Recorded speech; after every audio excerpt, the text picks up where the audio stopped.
Let's talk a little bit about education. I know just this past week, your opponent came out and accused you of doing a little bit of flip-flopping on the issue of Common Core. He said that after telling the voters that you supported the Common Core standards, you then came forward and said you were going to run on an anti-Common Core ballot line. So this is your chance to tell us, are you in favor or opposed to Common Core? That's politics, it's nonsense. I mean, I was very clear, even when I accepted the nomination, that Common Core has been a disaster with respect to its rollouts.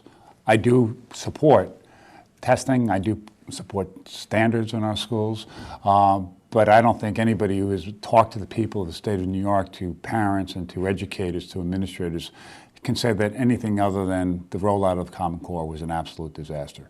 It's been unfair to our teachers, it's been unfair to our children.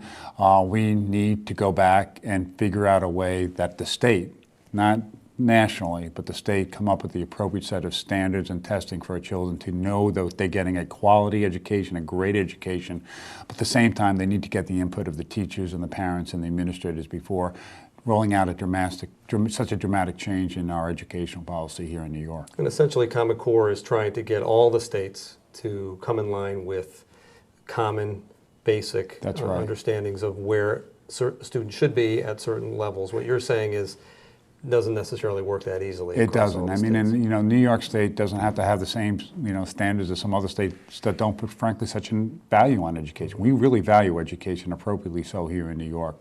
I think we're capable of developing our own testing, our own standards to make sure, with the input of teachers and parents and administrators, and having a rollout plan that actually makes sense so that we can adjust to these different ways we're teaching and standardizing testing. I think that's critically important, and Common Core absolutely failed to do that.